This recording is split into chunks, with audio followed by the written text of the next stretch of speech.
I am a non-attorney spokesperson representing a team of lawyers who help people that have been injured or wronged. If you've been involved in a serious car, truck, or motorcycle accident or injured at work, you have rights, and you may be entitled to money for your suffering. Don't accept an offer you get from an insurance company until you talk to a lawyer. And we represent some of the best personal injury lawyers you can find. Tough lawyers that will fight to win your case. And they're so good they stake their reputation on it by only getting paid if you win. So if you've been in a serious car, truck, or motorcycle accident or hurt on the job, find out today for free what kind of compensation you may be entitled to. Call the legal helpline right now. 800-257-3148. 800-257-3148. 800-257-3148. That's 800-257-3148.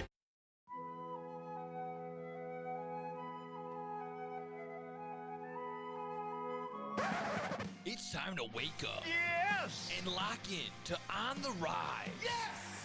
With host Mike Napolitano. Cub fans have every right to be disappointed if this Cubs team continues on the trajectory that they're on and they miss the playoffs or, at best, get a wild card spot. You are cooked at that point. Mamma mia! Dalton Cooper. Like, I would look out for my friends and be like, hey, you know, if you're ranking a little bit, I'm gonna let you know. I feel like that's a good friend. I'd be like, hey, did you smell yourself, or did you maybe did you fart, but something doesn't smell right. Oh, brother, this guy stinks! And Nick Johnston. For the most part, to be fair, I don't want to completely, justify a sweep, but the Royals are red hot right now. Vinny Pasquantino might be Ted Williams reincarnated. I'm just kind of throwing that out there. On WRMN 1410 AM, the voice of the Valley. And welcome in, folks. WRMN 1410 on the rise, ready to rock and roll, live, ready to go. Oh boy. It's a big day. It's a big day right before the big game. It is indeed on the rise right here. Nick Johnston right here, ready to rock and roll. Dalton Cooper to my left. How you doing today, Dalton? Good. I'm slowly coming to grips that this is going to be the last football game tomorrow that we have for, 7 months, give or take. So that between the weather, the seasonal depression, and the football depression, it's kind of setting in. But hey, Olympics are right around the corner. We're about to enter a generational run. I don't know if you've seen that graphic or not, but we have the Olympics. We go right into March Madness. We go right into the Masters. And we have baseball. I guess baseball's probably before all that. But pitchers and catchers report next week, I think, right? Yep. Yeah. And then we go right into NBA, NHL playoffs, and then before you know it, we'll have football again. Oh, yeah, exactly. It's going to be fantastic. Well, today, folks, we're going to talk to you about everything. We're breaking down the big game, Super Bowl 60, anything and everything under the sun. We're going to compare the teams. We're looking at the spreads. We're looking at the totals. Looking at a few prop bets and everything. Maybe, like I said, hopefully make you some cash. Gamble responsibly. Don't gamble anything you're not willing to lose. 1-800-GAMBLER, as always. But exactly that. This is going to be a fun one. Afterwards, obviously, we can break down some NBA moves. Our Bulls. Yep. We're active, progressively active. We'll discuss that, obviously. Potentially, I'm trying to work on it, trying to find the link to it. We had an interview with former owner of the Schaumburg Boomers, Pat Salvi. Great interview, by the way. Thank you very much, Pat, for taking the time out of your day for that one. Trying to work on that and get it in here. Hopefully that'll be the case so you guys can take a look at that. At worst case, it'll always be up on our YouTube. It'll be on our YouTube side of things eventually down the line. As always, like, share, subscribe on all sides of our social media pages. It's always bumping. We're always moving around. Very active at anything and everything, any games wise. I mean, you were at what, Rockford? You were at Ice Hogs? I was at Ice Hogs last night. They had Michael Layton's retirement. So AHL leader in shutouts. He had 50 shutouts in his career, which is just crazy. That's crazy. So yeah, it was really cool to see that ceremony. Unfortunately, the Ice Hogs did lose. Not a lot of good. If a team ever needed an all-star break, I think it's Rockford right now. They just got to reset and everything. But yeah, if you have any props, you have any thoughts on the Super Bowl, feel free to give us a ring at the studio line, 847-931-1410. You can hit us on the chat line as well, the text line, if you will, 505-926-1410. And as Nick said, always check out our YouTube at youtube.com/WRMN Radio. Exactly right. And, of course, we'll always finish off with our new favorite segment, the Wheel. The Wheel. Wow. There it is. We got to come up with we'll have to come up with an intro for that. And of course, enjoy our third microphone on the Compadre. day. Stacey King on the call. Let's see if he's got something to say. Thank you for that one, Stacey. Appreciate that one. He was a great time last night. We were at Windy City. He came down for his own bobblehead night. Great interview, or a great time over on the broadcast side of things. It was live and then replayed last night. So hopefully maybe replays again today. So if you got a chance to listen to that, that was fantastic. Yeah. But let's do it. No need to beat around the bush. No need to stall anymore. Let's get right into the big game, folks. Seahawks and Patriots. Yeah. I will simply ask you to start off. Is this not the feeling of like the least Super Bowl-esque weekend you've ever felt in your entire life? Does this even feel like it at all? Not since I was like a little kid, like halfway paying attention to the games, but my wrestling figures pay-per-view was more important at that time. So I was more focused on that again with the game going on in the background. But yeah, this does not feel like Super Bowl weekend. You're not feel. I actually kind of like it because you have two young, really good coaches. Okay. I mean, Mike Vrabel's in his rookie season. And I'm not saying it's negative. I'm just saying it just doesn't feel like it. The Bad Bunny concert's going to be electric. I don't know about you. Did you see the players reacting to that? They're like, what's your favorite Bad Bunny song? He's like, I don't know. I don't know. And then my favorites, I forgot who it was. He goes, yeah, I don't know what she's up to. So he's kind of disconnected. They don't know who's going on. What's really funny is I learned that Freddie Freeman's son is one of the biggest Bad Bunny fans on the planet that you'll find. He chooses his dad's walk-up song every year, and it's always a Bad Bunny song. Nice. So that's kind of funny.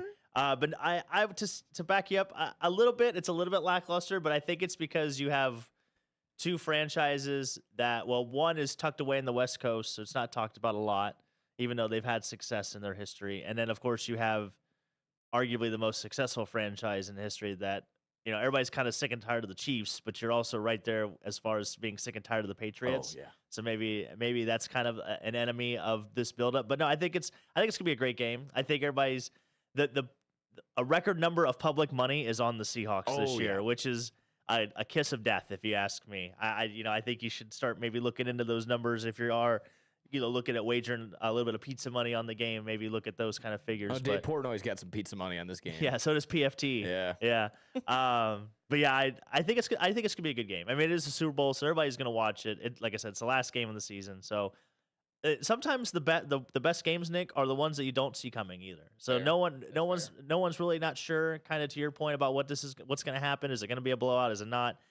Sometimes those are the best games. They end up surprising you. Absolutely. And I was kind of on the side of exactly where it doesn't feel like it. Still excited for the game, obviously, but it's taking a little bit more. It's taking a little bit more to get in the swing of things because there were reports of. When fans and people are flying into the airport, usually when a city hosts the Super Bowl, they're decking out the entire airport, making sure, hey, that it's Super Bowl weekend. There were some reports. I'm sure it changed throughout the week, but early on, it was like, man, people are landing in California. Like, is it even happening here? Like, is this? Well, it's in like 3 different cities. It's in Santa Clara, it's in San Francisco, and then I can't remember the third city. But they're having it's all spread out. It's like one of the worst venues to have it. Yeah, I think maybe you mentioned when we were talking off air. It was they have the Super Bowl and like the media stuff in a certain place, but all the media people are in like a hotel 45 minutes to an hour away. Like, and they're all having to travel. Yeah, like, it's nightmare, logistical nightmare. Exactly, the logistics is just off the charts, awful. But yeah, I recognize that I have zero skin emotionally in this game in terms of like. I'll get to my one small connection that I have with the Seahawks, but for the first time, I kind of just see this as like, you know what? I'm not gonna be mad, upset. I won't be happy if either one of these teams wins or loses. The storylines are fine, in terms of like, hey, Sam Darnold finally cracked got over the hump. He's the guy that they finally wanted him to be. You're finally kind of seeing some USC.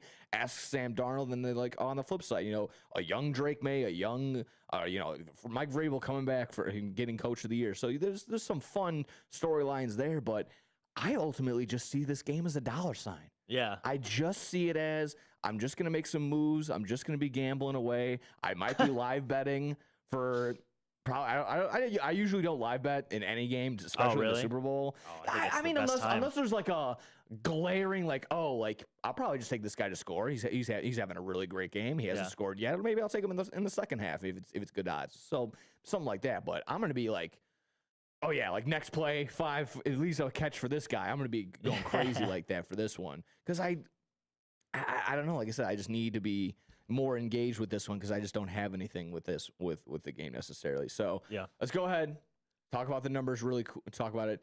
Still sitting at 4.5 for Seattle. Hasn't gone up, I think, since we last spoke about it. 45.5 is the total. The Patriots are technically the home team here. That is what it is. But 5:30 p.m. kicking off for an NBC start for Super Bowl 60.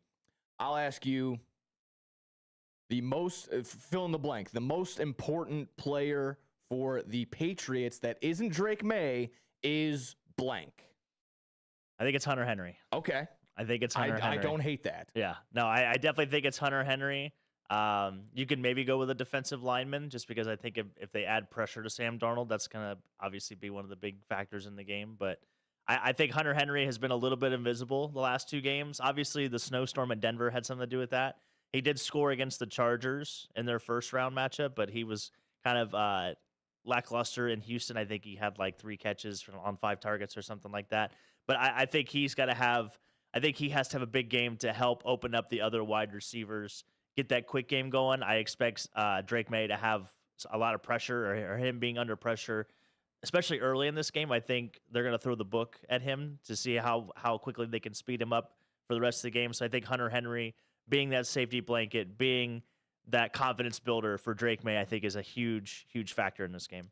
That's good. That's a really good breakdown of that. I like that where, again, it's obviously not rookie, but, still a young quarterback kind of relying on his tight end to get open from time to time. And Hunter Henry's been a very reliable pass catcher throughout this entire year.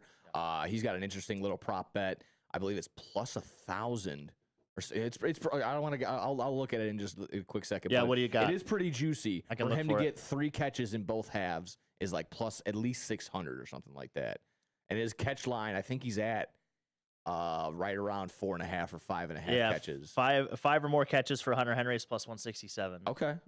So that's right there. But again, it's at least 3 catches in each half. So that's the only kicker for that one. That's why it's a little bit more juicier. But again, I think if he's going to be the weapon or the key piece for passing wise for the Patriots, if that's the case for you, I would maybe consider that one. For me, I'm going to lean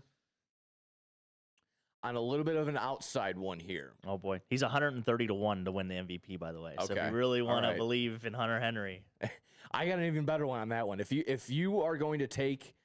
If you're going to take anyone that isn't Sam Darnold or Drake May to win MVP, and that also isn't a defensive player, take that offensive player, that pass catcher, that running back to score and to be MVP. So it just adds a little bit more. And just logically, you'd be like, oh, if JSN is going to be MVP, he's at plus 550 right now just by himself. You would think, oh, he's going to have 100+ yards, a score, 7 to 10 catches, at least 1 score. So I might as well just add a little bit of juice. So takes that 550 and takes it up to about 800 or so, a little bit more. Yeah. So it's like I said, if it just logically when you're thinking like that, that's where I'm getting to. But on my side of who can be the X factor, a big player for the Patriots, can we go with Trayvon Henderson? I don't know. Can you? Is he gonna get the ball? That's the thing. I see his lines, and that's a little disconcerting. But it is also variable to recognize, hey, Stevenson doesn't have a good game. I don't think it is. I don't think that's in the cards right now. Seattle's defense, their front line is pretty stacked up. Yeah. But on the flip side, if they want to change pace, hey, Henderson at any point can kind of break off and have a big ginormous play. We've seen that multiple times this season. So maybe that can be the big X factor or just the big key play that's the difference maker. Because his line is at 18.5 rushing yards. I'm taking the over on that one pretty easy. Because again, in my mind, he can have that in one go. He can have that in one big play, and it's reckless to have that mindset sometimes. But even just if he gets 5 carries, I think he can average and get about 20 yards in those touches. Yeah. So that's where I'm at. Where again, I think the run game is going to have to be very, very important for the Patriots. They're going to have to still factor that in. Again, I know the Seattle defense is still getting the Legion of Boom comparisons, so it's going to be tough to do basically anything on them. Yeah, he's had 20. He's had 24 carries total in the playoffs in those 3 games. Okay. So he's had 9 for 27, 12 for 25, and 3 for 5. Yeah, so, that one again. Obviously, the outlier of that AFC Championship snow globe game is going to be a little bit of a different there. But again, to your point, he's got. I mean, when they played Buffalo, he had 148 yards. They played Tampa, he had 147 yards and a couple scores. So and again, those were there. Yeah, it's not because he was like 30 carries and all those yards. It's because he had a break off for like at least a 60-yard run at least in one of those games. 2 of those games. 14 carries is the magic number because both those games he had 140 yards. He had 14 carries. Okay, so that's the number you should be rooting for back at home. When you're putting those. I will. Putting those wagers in. And again, honestly, that is one of my go-to plays in this game where backup running back attempts, backup running back yards is usually one of a good go to because there's a change of pace. They I don't know, they kind of just sleep on them sometimes. But yeah, looking around, I'm gonna ask the same question for the Seattle Seahawks, but I'm gonna take it a step further. Okay, the most important player for the Seahawks that isn't Sam Darnold or Jackson Smith-Njigba is. I don't know why, but DeMarcus Lawrence keeps popping up in my mind. I keep saying I think DeMarcus Lawrence is going to be a big factor. I think the reason why, too, normally he plays a majority of his snaps on the right side of the defensive line. The better of the 2 tackles for the Patriots has been played on the right side. Will Campbell's kind of been their weak link. So I can anticipate him moving more to the left side for this game and going one-on-one with Will Campbell. Yeah, left side of the Patriots line has been pretty gruesome this season. And I think if that's the case, I think that is the best case scenario. And I also think that's also what gives DeMarcus Lawrence a chance to really have an impact. And, he's been around the league a little bit. He's mentioned even before, he's like, I had to leave Dallas to go win a championship, and that's what I've been chasing. So God knows how many more years he's got left to play. I think, he came to Seattle for this purpose, to play in this game. And I can anticipate him having a big game. I do have a future on him for an MVP. Okay. I know it sounds crazy. We can get to those odds 90 for sure. 90 to 1 is what he's going at right now. So I think that's what I believe I got him at as well. So I think the defense, I think if Seattle does win this game, I could see it getting ugly really quickly. And I think the defense would be a big reason why. Obviously, I like kind of very similar to the Broncos. What was it? The Broncos Seattle Super Bowl. They got real ugly. Yeah, or 41 or something like that. Yeah, so I could see that happening. Maybe outside of that, maybe AJ Barner. I think David Tease mentioned him. He has been kind of heating up for the Seattle Seahawks in the playoffs as well in that tight end position. Again, I think the linebacking cores are kind of the weaknesses of these defenses. Their secondaries are great. The front lines are great. So I think the linebackers is where you might see a little bit of gamesmanship, if you will, and kind of honing in on those. So I think the tight ends could be, kind of those game changers early and often. Excuse me. I do like that. Caught me right by surprise. Yeah, AJ Barner picking it up as of late throughout the back end of his season, and then a nice portion into the playoffs. A fun one, obviously, would be maybe like Jake Bobo, just because his last name is Bobo. Yeah, I think he was on the injury report too. Oh, really? I think Yeah, you could filibuster. I'll confirm. No, that's a shame because I mean we made the joke, or we pointed out that he's caught 4 passes all regular season long. He catches maybe one of the more important touchdowns in that NFC Championship game at like what +3, almost 3,000 for him to get. Yeah, I think it was 30 to 1, and he was a full participant. He was listed on the injury report with a hand injury, but he was a full participant, so he should be good to go. Okay, that sounds good. But yeah, I mean, in terms of, I think again the cop out would maybe be like, oh, just the next step up of Kenneth Walker. I don't think Kenneth Walker's gonna have that good of a game. No, this go around. I don't think so either. I like Graham's little prediction. He threw a little bit. He called it a Hail Mary, but he predicted that Rashid Shaheed was going to run the opening kickoff back and join Devin Hester as the only players to run. I do see that, and I liked it. I could buy into that. I'm definitely. You definitely see that's definitely going to be an option for opening kickoff return for a touchdown. Any sort of special teams touchdown is going to be up there. I mean, I think Seattle's defense to score is plus 500. I love that. That is one of my favorite bets on the weekend. That's pretty crazy. And then on the flip side, I mean, the Patriots defense is plus 900, so you can kind of see the little bit of the difference there. But again, in terms of answering my own question back to what I said, like who's the most important that isn't JSN or Sam Darnold, I might lean. Ooh, God, do I want to give it to Shaheed? Do I want to give it to? Yeah, no, your question's tough. Is Witherspoon worth the pride of Illinois? Is he worth maybe trickling a little bit on there? Because I feel like it's gonna have to be the defense as the whole. If they have, maybe it's a cop out on my end, but I really feel like it's just. I think Greg Olson pointed this out where this defense is just straight up. It's not very. They're not schematic. They're not trying to trick you. They're just basically lining up. They're lining up and telling you, hey, essentially, we're doing this. Can you be better and beat us? Yeah. And most of the time so far, it has not really worked out for those offensive players. It just seems as though, for me, at least for the defensive backs and everyone on there, that they're all tuned in. What you give up one mental error, one mental mistake against one person you probably shouldn't. That is the Rams and Puka Nacua, and you give up a big play, sure. But is Tyreek Woolen gonna have? Can we bet on that to have him to have a 15-yard penalty? If Woolen can kind of rein it in, stay focused, and make sure everything is all good right in that sense, probably going to be a big play and big factor there. Booty, I think. By the way, we didn't talk about him on the Patriots side. He is he's plus 11 was a 110 or 1,100. So what, 110 to 1 to win MVP? Oh yeah, he could be a big factor. We saw him have that great catch against Houston. If there's anyone that I'm going to take someone to score on the Patriots side, it would probably be Booty. It would definitely be Booty. Nice. Stephon Diggs is definitely someone to consider as well. But again, he's very hit or miss. Well, he's got a lot to look forward to in this offseason, so maybe he needs to leave it all on the line. Maybe that's where his mind will be. We can definitely deep dive into some more play, some more action. I definitely want to talk about just the MVP odds and a couple more, maybe just the more silly things we can take, like the coin toss, the Gatorade, and everything. That's my favorite bet this year. I just want to take one quick second to just shout out Julian Love, who is on the Seattle Seahawks. He's actually from this area. Yep. He played elementary ball with my friends at the Leiden Bears level. He goes on. He goes to high school, plays there, and then he went goes to Nazareth. He went to the same high school as JJ McCarthy. Oh, really? Yeah. Was it Nazareth? Is that the?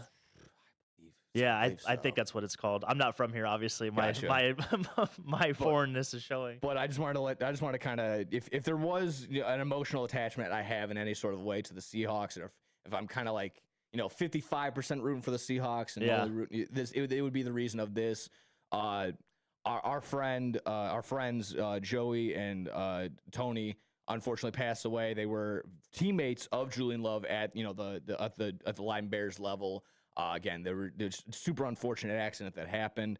But that same week that happens, the funeral happens and everything. Just so happens that the New York Giants, the original team that Julian Love was playing on, comes into Chicago playing it's his rookie season. Coming into Chicago, they play each other. I can't remember the result. I believe the Bears still won. However, Julian Love gets his first career interception when having, again, it's one of those things where you gotta divine intervention. Yeah. He wrote Tony and Joe's initials on his wrist tape. Again, catches his first career interception, and then proceeds to give the gloves to the family of our guys, Tony and Joey. So that's awesome. It's always just going to be, I'm always going to be rooting for Julian, always going to be rooting for that kid in every sort of which way. So again, if it's the next step up of I kind of have to root for them, and then therefore root for the Seahawks, I will do that for that reason. He's a class act. It's a really, really awesome move. So I know we're trickling up on here. The music should be popping up in about a couple seconds here. Yeah. So like I said, I just want to kind of give you that little insight. Yeah. And maybe just like a nice little emotional attachment on top of that. Like I mentioned, we're going to go ahead and deep dive into couple more betting, gambling side moves. And you got to give me your predictions. You got to tell me who you think is going to win. Exactly. We'll got to give our final score. We got to give our full-on prediction. That's going to be coming up here on WRMN side of things right here on the Rise. But that is exactly right. It's the big game, folks. It is. What is your plays? What are you doing? What are you trying to make? How are you going to try and make money on this Super Bowl, folks? Yeah. What are you making for the game? That too. Let's talk some food. Yeah. We'll definitely get into the fun side Give of us a ring things, at the too. studio line. Let us know what you're going to be making. Exactly right. So again, Seattle 4.5-point favorites. 45.5 is the total. Again, we're going to be deep diving more insight, more details on what we're taking and how we're making some money right here for the Super Bowl 60. This is On the Rise, WRMN 1410. Nick Johnson and Dalton Cooper. We'll be back in just a moment.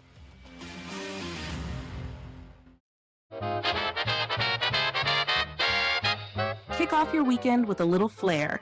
It's Dino's Night Out, every Friday from 2 to 4 p.m. on WRMN 1410 AM. Dino brings you the best of the Fox Valley's entertainment scene. Live music, local artists, street festivals, great eats, and the personalities behind them. If it's happening, Dino's talking about it. And bringing the spotlight is none other than the legendary Arcada Theater, located at 105 East Main Street in St. Charles. Catch dinner, drinks, and a show, all under one historic roof. So whether you're making plans or just love to know what's hot, make it a date with Dino's Night Out, Fridays, 2 to 4 p.m. on WRMN 1410 AM, or stream it live at WRMN1410.com. Dino's Night Out, powered by the Arcada Theater, where Fox Valley comes to play. Welcome to downtown Elgin, where businesses, community, and creativity come together.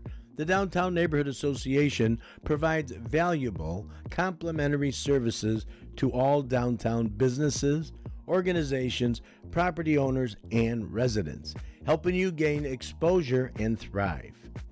Whether you're already part of the district or exploring a new downtown location, DNA is here to help your vision grow. Join us in creating a vibrant, connected, and successful downtown Elgin. Call now 847-488-1456, or you can email info@downtownelgin.com. Ask for Jennifer Facala. Downtown Neighborhood Association, where the heart of business beats strong. Children are the greatest joy and our best hope for a better future. Friends, they are the future. But did you know that millions of kids right here in our own backyard are facing hunger every day? Without healthy food, it's harder to grow, to thrive, to feel their best.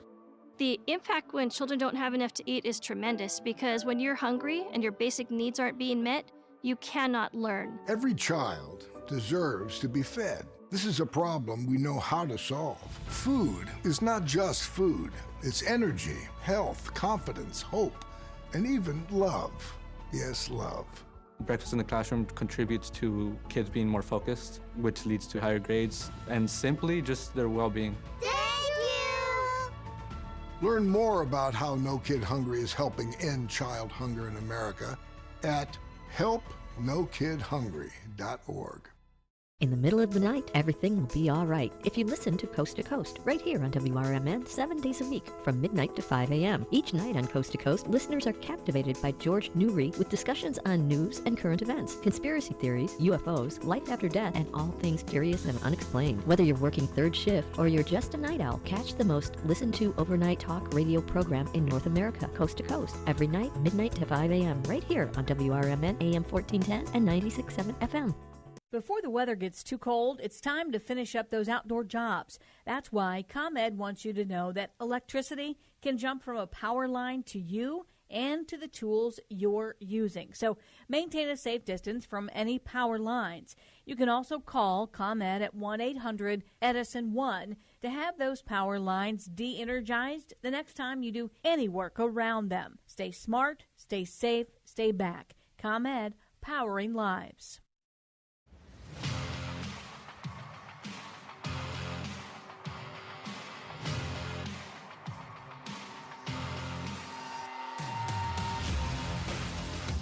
Welcome back, folks. Nick Johnston, Dalton Cooper, ready to rock and roll. Once again, right here, 1410 WRMN on the rise. We just got done previewing a little bit, getting, like I said, dipping our toe here into Super Bowl 60, the big game coming up tomorrow, 5:30. You know what? Before we get on the gambling side, let's do exactly what you mentioned. Let's get a little fun side. Food. Oh, what are we having? What are we doing? I have no idea yet. Maybe some sloppy joes. Ooh, sloppy joes, sloppy joes. I do have some steaks in the freezer. Maybe we'll get fancy and make some steaks. I probably won't be going anywhere. Just be hanging out the house. With the lady. Nice. You know, maybe watching the game that way. Yeah, I don't know. I'm a big buffalo chicken dip kind of guy, but that just sounds very basic of me. I know. So. Man, you can't go wrong with a buffalo chicken dip. So you're a big buffalo chicken dip guy. Okay. I have never made it myself. I finally had funny enough, I didn't even have it at a Super Bowl party the first time I had it. I had it at a Royal Rumble party. Nice. About like 2 years ago now. And a fantastic shout out to our friend Double D and his girlfriend Monica for making that one. That was a fantastic one. But yeah, I think that you can't be basic. I mean, basic is like, I got cheese pizza from Little Caesars or something like that. Oh, man. Basic. Or like a veggie tray. Yeah. But I love a good veggie tray. I really do. You can't go wrong there. A nice charcuterie board. Okay. Every now and again. You bust out some salami and some crackers. But yeah, I mean, you got to go with the essentials. I mean, you wings. Got to hit wings. Whether is that you going buffalo, you going barbecue? What are we doing? Well, they got to be traditional. Okay. Let's get that out of the way first. Got to be traditional. I'm actually like a sweet chili kind of guy. I do like the Asian zings too. That's a nice way to live. And then Carolina Gold. I'm a big Carolina Gold guy. That is my if I gotta go to Wingstop or Buffalo Wild Wings, I do like an Asian zing, or 'cause it's like a sweet Thai chili. Exactly. It's a really low heat, but it's got a little bit of a little kick. It's got enough. It's got enough to let you know it's there. Exactly. Yeah. It keeps you alive. Right. I don't need to be sweating, through my shirt while I'm eating wings. I had realized that someone told me that. And I forgot how or why, what the context was, but they just go, food shouldn't hurt. I go, yeah. You know what? You're right. I'm gonna stop torturing myself with all these hot heats. But yes, that is exactly right. I mean, yeah, you got that other one, wings.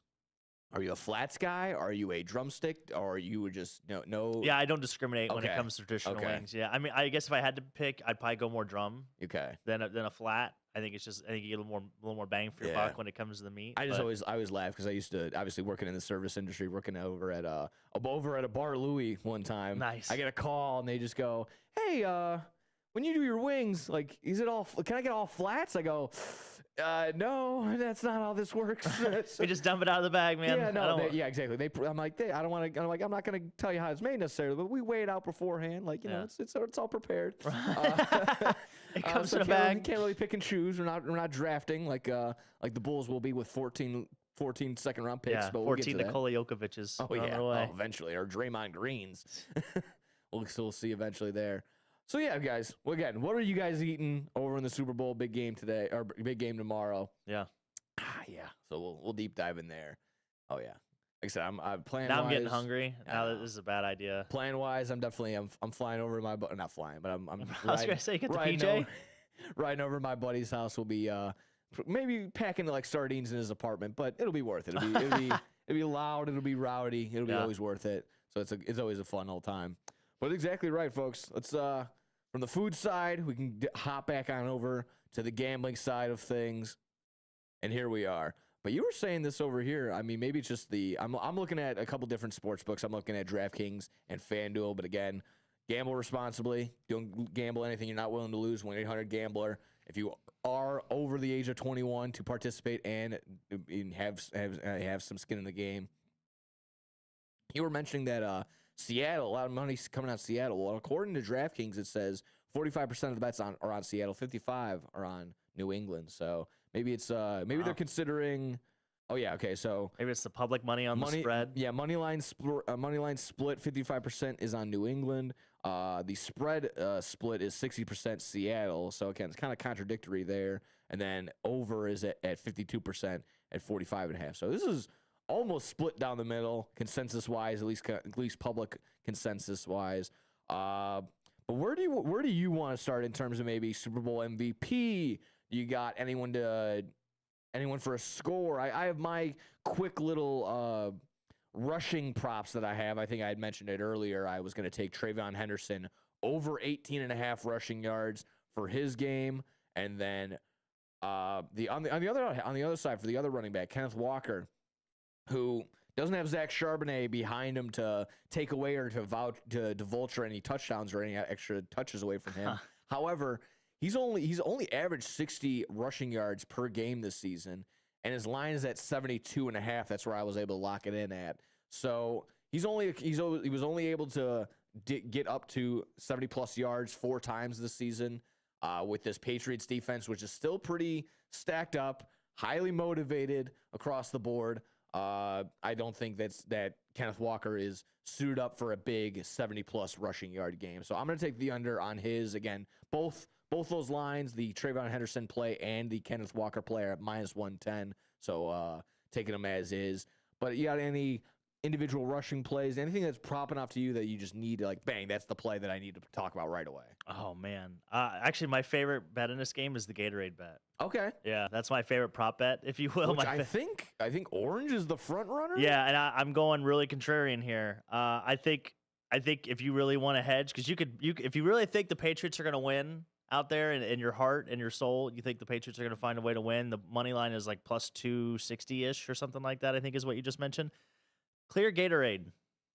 Nick, let me tell you, out of the 4 out of the 6 Super Bowls that they have won, they have used clear Gatorade or water. You can't tell me that when I see water clear Gatorade at plus 1100. And I think that's the best hedge. Like I said, if you really think the Patriots are going to win, I think you can get 11-1 on that Gatorade bath. I think the other 2 Super Bowl victories, they didn't do the Gatorade dump. So you could say that they're 100% on the water / clear Gatorade. So that's my favorite prop bet of the week. I think that's the one I would tell people, like, hey, like I said, if you think the Patriots are going to win, that's where I think you can get your best value.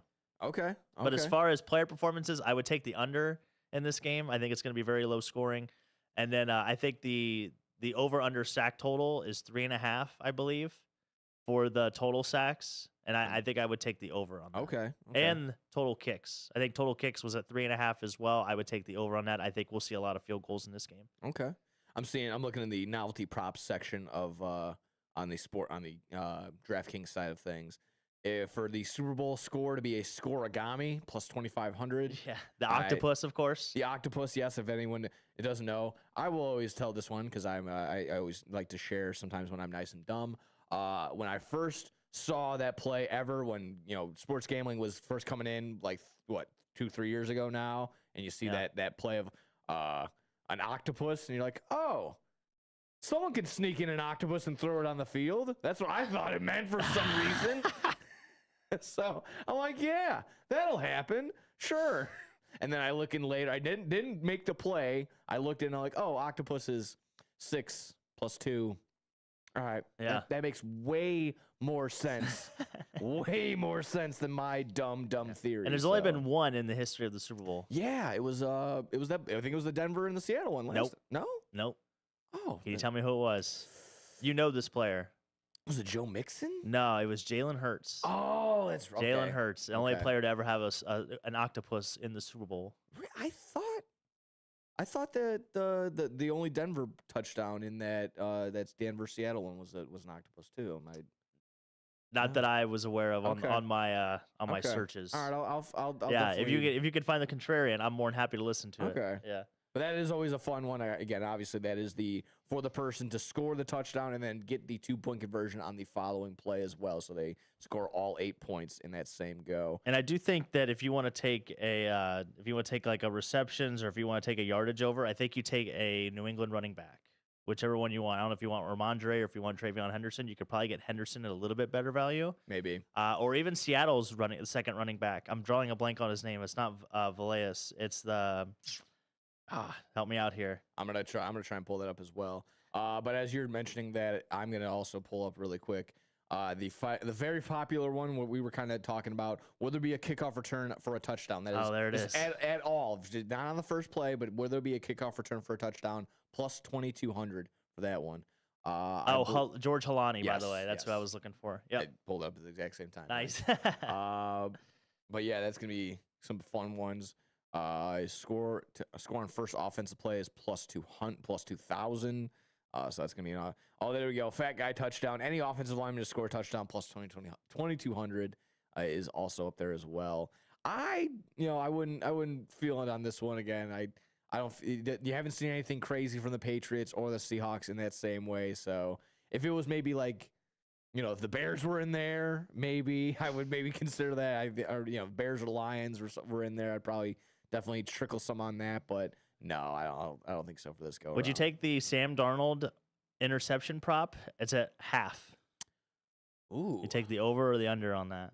What's my line for over? I believe it is plus money. Really? Wow. I mean, I don't want to bring it up, but I mean, he's seen ghosts with his team before, so what would be stopping him now? Let's see.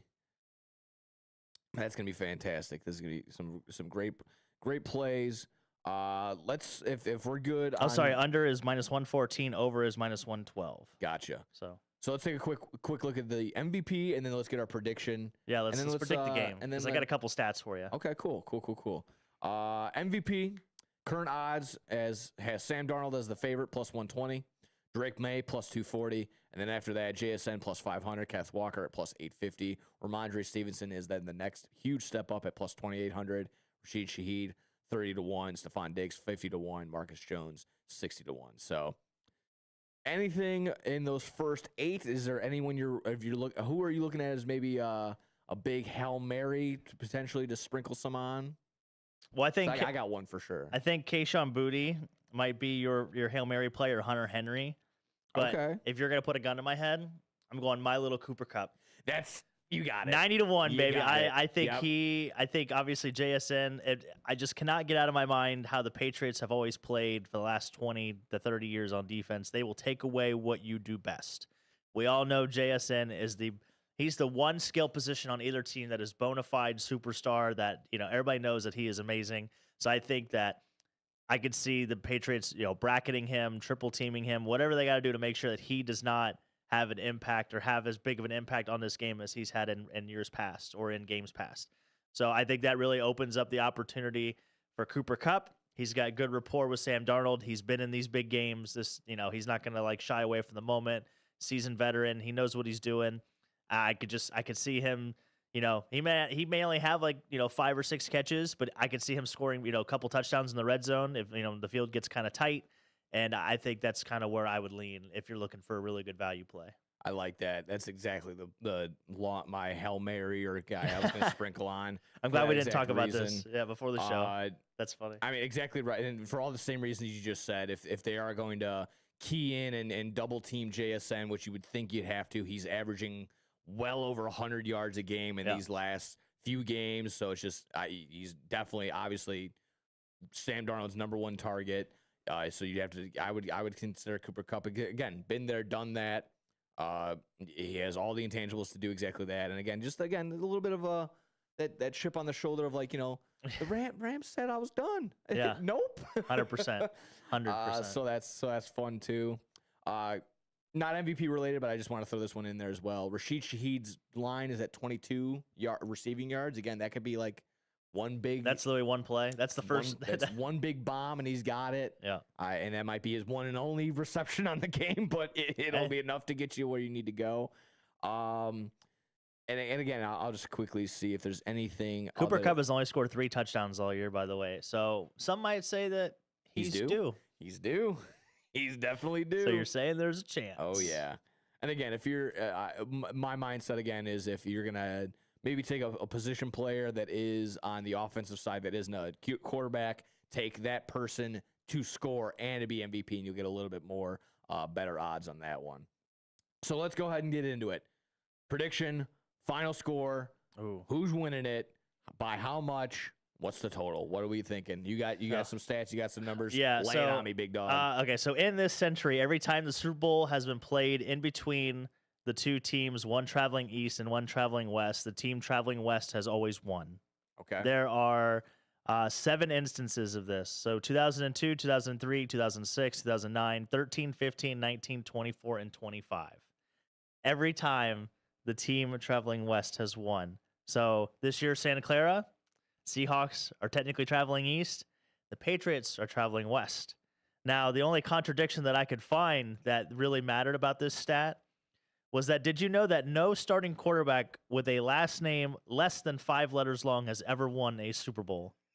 Okay. That includes, all the greats that you could think of. Starting quarterbacks whose first and last name end in the same letter are 0-6 all time in Super Bowls. Wow. Since the AFC was formed in 1970. And then starting quarterbacks with initials DM are 0-2 in Super Bowls. That includes Dan Marino and Donovan McNabb. Were those stats brought to you by Sesame Street and the letter S? No, no, not at all. I'm sorry. But with that being said, we give you hard-hitting stats. I dig for hours. I dig for hours on these important stats, Nick. These are game-changing stats. These are the stats that you're not thinking about. Yeah, this is this kind of stats that you're not going to hear, in the general public. You got to really dig for these. So with that, I'm going with the Patriots. I think the Patriots are going to win this Super Bowl. I know I'm going against the grain here. I think they're going to win 24-23. You're battling the alphabet. I am. I think it's going to happen. Like I said, everybody's taking the Seahawks to win. I think the last 2 weeks, that's all the Patriots have heard. That's all they're talking about. Another thing, Robert Kraft did not get elected into the Hall of Fame. If there's anything that the Patriots, the Boston folks, the people of New England love, it's being disrespected between Bill Belichick not getting in, Robert Kraft not getting in, and now they have Tom Brady endorsing the Patriots in the Super Bowl when he was, at first glance, he was like, nah, I don't have a rooting interest, but now he's kind of come out and backed the Patriots. So I'm going Patriots in this game, 24-23. That's your ball game. That's a winner. Okay. Mike Vrabel becomes the first ever coach to win, or first ever person ever to win a Super Bowl with the same team that he played on and coached. Okay. Yeah. Anything, the disrespect across the board here and there. Obviously, no Belichick, no Robert Kraft going to the Hall of Fame. And then some now speculating now because of that, like, is Tom Brady even going to be a first ballot Hall of Fame? God, if he's not a first ballot, that's going to be a joke. I know of course, they already mentioned that the NFL is going to look into how they start voting for the MVP or voting for the Hall of Fame now. But, again, kind of water almost finding its balance with, all this disrespect of the lack of Hall of Fame. However, Mike Vrabel wins Coach of the Year, which it was like a 7-dog race in that one. You could have made literally. You could have made arguments for at least like 7 or 8 different coaches. But Vrabel gets the win. He gets the dub. Honestly, that whole NFL honors was, made sense. It's Mike Variable, right? Or Mike Vrabel? No. Did you see? Oh, no, I didn't. Did someone butcher it? Oh, so bad. She did. No. They had a couple butcherings of names at the NFL Drewski, made the biggest one. Yeah, he made a really bad one. Just say JSN. Just say JSN. He did eventually. Okay, well, there you go. Yeah, that was a joke. That should have been on the Mamma Mia's, honestly. Yeah, that's a big one for sure. Who are you going with, Nick? Give it to me. Oh man, you're building this up. Yeah, I'm gonna counter. I already know where your heart is. You've already said that. I'm gonna lean Seattle. I'm leaning Seattle for the sake of, okay, sure. The Patriots have played, played all the top defenses throughout this stretch of a playoff, I still call it a cakewalk, a lollipop walk for the Patriots. Drake, the schedule may to get in here and do so. So he hasn't really been challenged. This defense is stacked up to all could be. I just think it's just going to be one of those exactly that, where the defense just comes in, recognizes who's on the other side, and just smothers them and just doesn't let them get up. So I think it's going to be a very, very tough challenge for the Patriots to score in any which way. I think Seattle is going to probably keep it close in the first half, but definitely just sure enough break away and just you'll see more maybe the fatigue on the Patriots side. And sure enough, I think Seattle will be able to break off and maybe not hold them scoreless in the second half, but it's not going to be as active for the Patriots. So I'm going to lean towards maybe a 30-17. Oh wow, okay. And that could become a number of maybe they get a defensive takeaway that turns into a score, or just a takeaway that ends up pretty close to the red zone. They end up being able to convert, something like that. So I think, and if it's not if it's not 30+ points for Seattle, I think they still win by. I think they're going to cover. I've seen people raise up the spread as high as 7, and I don't hate that. You can get some pretty juicy numbers out of that. So that's kind of where I'm leaning again, where I'm not going to be upset any which way. I do want to just have some fun and watch this game and enjoy with the bros and everyone else. But this is gonna be fun. This is gonna be exactly that. Take the time. This is gonna be the last game for a long while. So enjoy it. So yeah, that's where I'm at. I'm close to a 30-17 or maybe even like 24-10. Yeah. It'll be close. It'll be competitive for a bit, but again, I think that Seattle kind of breaks away afterward. You talk about the Patriots' schedule. I'll give you a real quick rundown. Week 1, they played a fired coach. Week 2, they played a fired coach. Week 3, they played a fired coach. Week 4, they played the NFC South. Week 5, they played the fired coach. Week 6, they played the NFC South. Week 7, 8, 9, they played a fired coach. Week 10 was the NFC South again. Week 11 was the Jets. Week 12 was the Bengals. Weeks 13 through 16 were fired coaches. Week 17 again was the Jets. And then week 18, again, another fired coach. Yeah. So easiest tough. schedule they played that the NFL has seen in 25 years. I did see the side-by-side comparison, but in my opinion, when Seattle plays the MVP in Matthew Stafford twice throughout the year, you got a split of Kyler Murray and Jacoby Brissett. Yes, however, but I think the higher the better offenses that were played against were Seattle sides. And I'll leave you this last stat. This is the 10th Super Bowl rematch in NFL history. The winner of the first meeting is 6-3 in the second meeting. Okay. So obviously more stats leaning towards the Patriots side of things. Yeah, and they're going, like I said, they're going west, which is the most important stat. And Drake May is trying to make letter history by being the first 4-letter last name quarterback to win the Super Bowl. My only counter to your flying west, going east type deal is what I've been mentioning before on this program. It's just travel in general to me for these athletes just it isn't a factor. Yeah, they're on luxury planes. They're on these gorgeous private jets that are larger than my living room, in terms of like where they're able to sit and just kind of convene and like, oh, we're playing cards. Like it doesn't even feel like anything for them. It's like as if they're waiting in like a Fortnite waiting room lobby. Like it doesn't really matter. Like they're just spamming emotes and dancing and stuff like that. Like, oh, here we are. We're at the Super Bowl in California. Also, the colleges will have a interest in this game too. This is these are the first 2 quarterbacks from their respective colleges to play in the Super Bowl. So this is USC's first ever quarterback in a Super Bowl, and this is North Carolina's first ever quarterback in a Super Bowl. Yeah, I did mention that. That exactly. I don't think this will be the last time a USC quarterback gets in the Super Bowl. Caleb, ball's in your court, my man. But again, and funny enough, before we can kind of, as we're wrapping up here in this segment, someone was like, "Oh, let's redraft the Drake Mays draft class," and they had him going 1-1 to Chicago, and everyone in the comments is like, absolutely not. We love the Iceman. We love Caleb. That ain't happening. It still would be Caleb, then probably Bo, then Drake, and then Jaden. I don't know if you agree with that necessarily, but that's kind of where I'm at. So no, I'd probably agree with that. Okay. Yeah. I may put Jaden a little lower just because he's not been available. I mean, if you're not on the field, then you can't help us out. That's fair. I mean, I say it cliche, but availability is the best ability every single time. So again, guys and gals, let us know.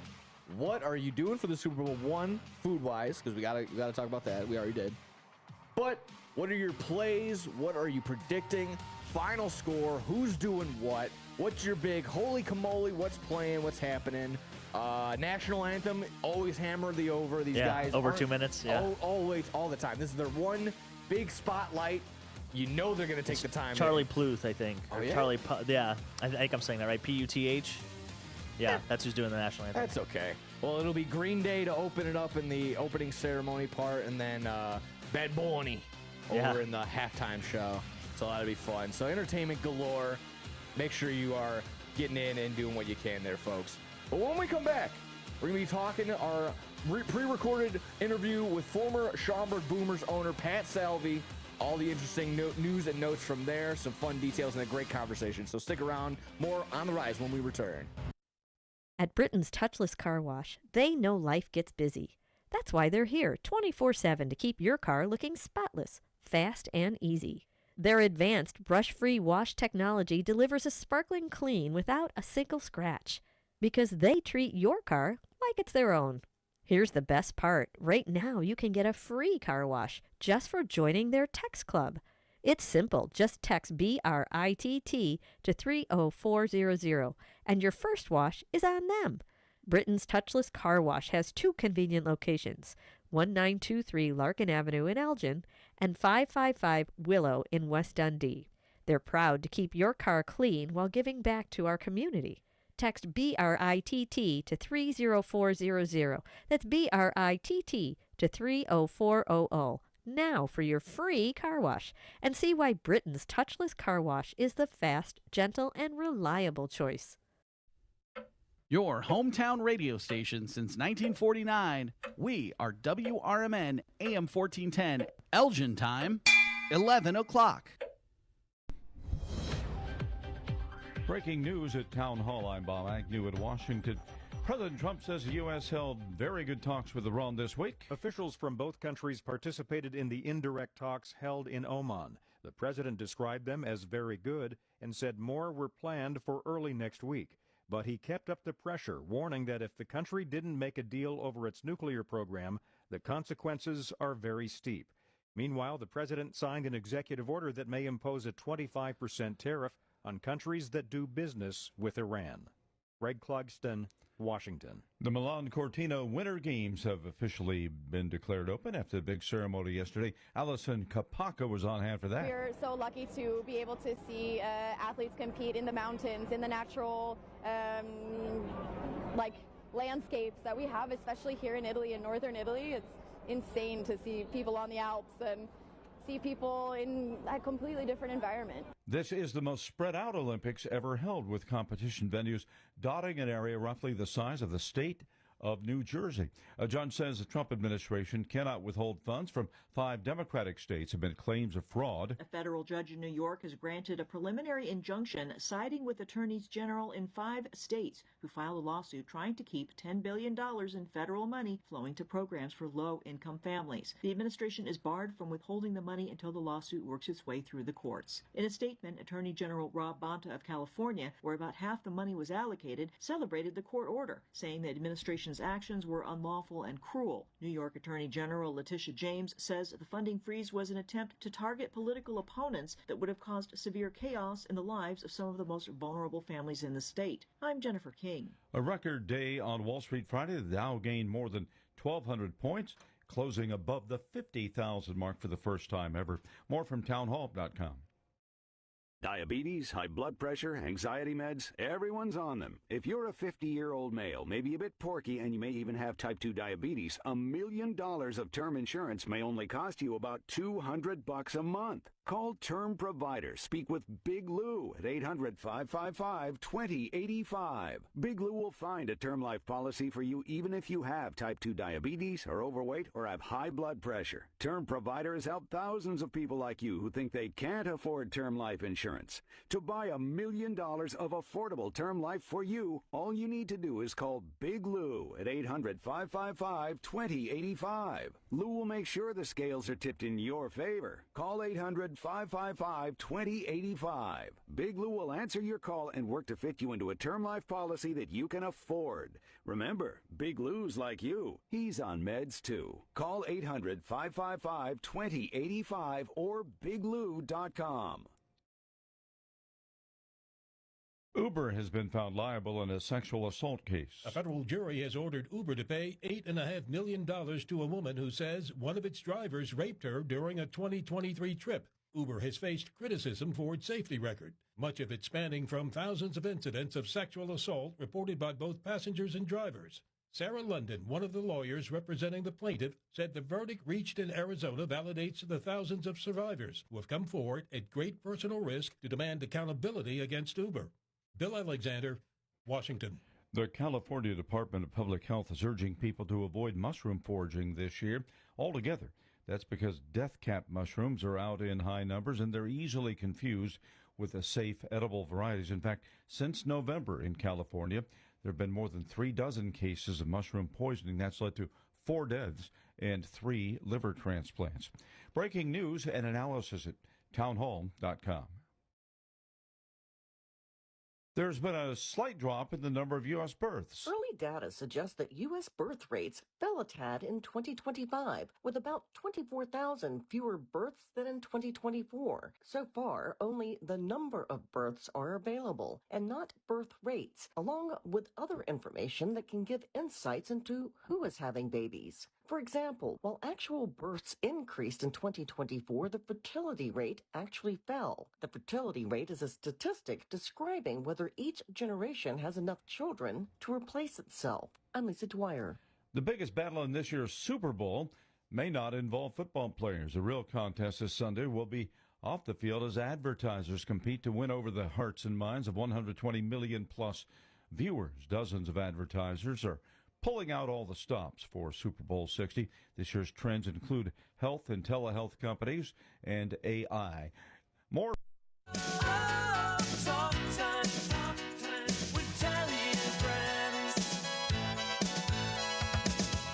Hi there, Tammy Scully here from Talk Time with Tammy and Friends. Join me and my sidekicks Nancy and Becky for valuable lifestyle tips and unique views and insights on interesting topics and everyday situations, providing nonstop fun and chuckles for all. Get the scoop on consumer news, deep dive on current events, and learn about the newest economic trends, from exercise and gardening to music, travel, recipes, sports, pets, real estate, media, and everything in between. And it's all sprinkled with a healthy helping of bad dad jokes and interesting fun facts to boot. Tune in Mondays through Thursdays from 2 to 4 p.m. for a little fun, frolic, and infotainment. Join us, won't you?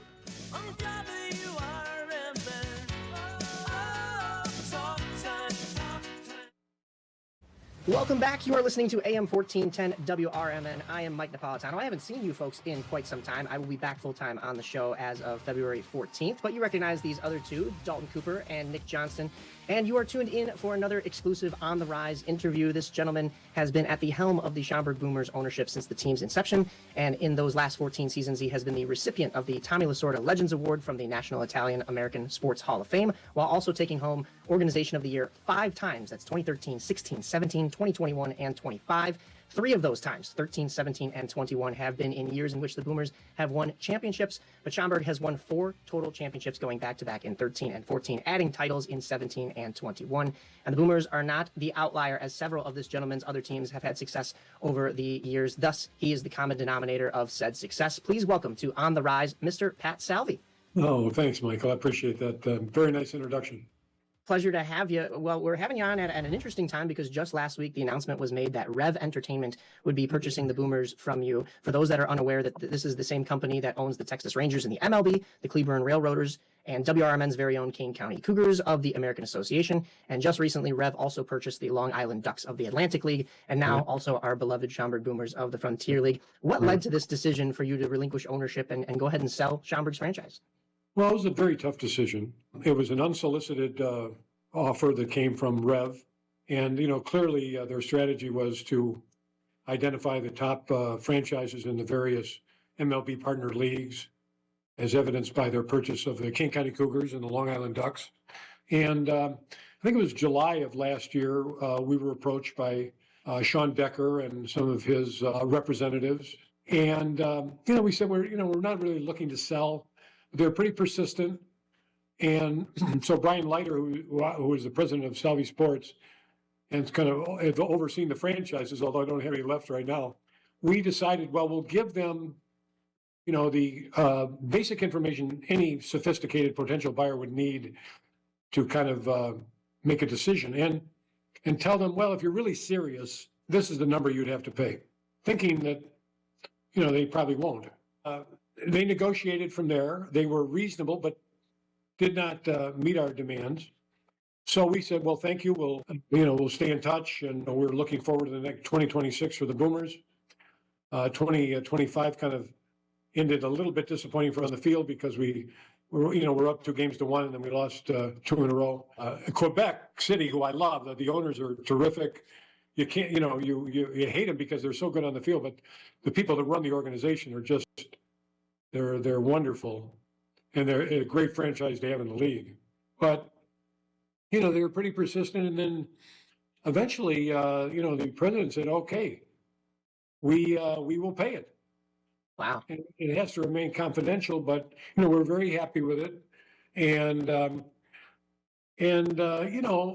my wife and I discussed it, and as a family, we enjoy the Boomers so much. But it's not like it was a good time, to make a change for us, and especially in light of the fairness of the offer. And we had done our due diligence on Rev, outstanding company. It's not a private equity company. It's a company that's founded and developed by Ray Davis, the owner of the Texas Rangers. And so the baseball culture there. Sean Decker, I don't know if you've met him. Not yet. Oh yeah, you got to make a point to do that. He's terrific, and the whole organization's first class. And so I hate to say they upgraded, but we'll see. But they may have. It's hard to say upgrade when I listed off all of those accomplishments that your ownership group has had with this Schaumburg franchise, but we've seen and heard of Sean from our Kane County Cougars partners, and they say nothing but great things. But of course, the talk of this week has been ending your chapter with the Boomers and the start of the new one with Rev. But take us back to the beginning. The Schaumburg Flyers of the Northern League start in 1993, but disbanded in 2011, and that stadium is left empty. What was it that made you want to jump on that opportunity and put a team back in Schaumburg? Yeah, that's a great question. I was the owner of the Gary Railcats, as you may know, from 2008 until 2022. And we were in the Northern League, and one of our franchises was the Schaumburg Flyers. Now, with all due respect to the Flyers management, it was not well run, on and or off the field. And to give you an example, the Northern League only had 6 teams when I bought the Railcats. So we played, the same teams a lot of times. And there was one year and the Railcats were a pretty good franchise, both revenue-wise and quality of play. There was one year where the Railcats won more games in Schaumburg as a visiting team than Schaumburg won in Schaumburg. Oh, no. And so I'd go to a lot of the games because they're in the Chicagoland area. And I always thought, man, this is a great market. This is a great stadium. Love the surrounding area and village of Schaumburg. This would really, with good management, would do very, very well. And so when they fell on hard times and were actually evicted, sad as it is to say, from at the time it was Alexian Brothers Field. Right. The Joliet Jackhammers had the same fate, and I won't mention his name, although he's a friend of his. He's a good guy. He bought the lease for both Schaumburg and Joliet, and he knew I was interested in buying another team, and we arranged a meeting. And he said, "Pat, do you want Schaumburg or Joliet?" And so hearkening on my experience with Schaumburg and really feeling like it had great potential, I said, I'll take Schaumburg. But, I paid next to nothing. Wow. Because the circumstances, not because of the great opportunity, but just the circumstances were such, it was high risk at the time. And so we did that deal, got into the Frontier League. What we didn't realize was the time, the effort, the expense that it was going to take to rebrand and reinvigorize the franchise. We didn't really fully appreciate the damage that had been done with the sponsors, the fans, the community. So, I'd say it took about 5 years to begin to develop the momentum to, improve year after year to where we got to today. That's incredible. And you mentioned the Railcats winning more games in Schaumburg than the Flyers did all season. I know Nick will remember a couple of years ago when the White Sox were doing pretty bad. I was keeping track of the Dogs and the Boomers and even the Cougars and seeing if in their 100 game seasons they were about to win more games than the White Sox were going to in their 162 game seasons. Yeah, they probably did. Yeah. Yes, but the Flyers, like we said, they had to go, and that perfect name went with it because you have the Schaumburg Airport right there. So you talk a little bit about the branding and marketing yourselves back up. How did you decide on the Boomer Chicken and the design and those ideas in those first couple branding meetings? That's another great question. So it's a cute story. So, we internally considered various names, and we determined that the Prairie Chicken was indigenous to the area where the stadium is. But then, naming the team Prairie Chickens, that was a little too out there. And so we learned that the mating call of a prairie chicken was booming. So let's name them the Boomers. And Boomers goes with the generation too. And so we had a party in the Schaumburg Club for all the sponsors and season ticket holders, et cetera, to present a video produced by our staff on what the name is going to be. And I had not seen it. And so I was to announce it and introduce this video, which begins with prairie chickens, kind of bouncing around the field. And I was a little worried because, I knew what the genesis was of the name mating call. So I wasn't quite sure, how graphic the presentation was going to be. But fortunately, it was pretty G-rated, and everyone seemed to like the name. Definitely for the family ballpark atmosphere. Yeah, we had a lot of little kids at the name that announced the name contest, so I was a little bit nervous knowing our staff, but fortunately it worked out. I want to take a little trip down memory lane because, you mentioned trying to build up the brand and the trust with Schaumburg again, but I was always so impressed with the organization's success. Even from day one, the Boomers took Schaumburg by storm, selling out their inaugural game with those commemorative T-shirts.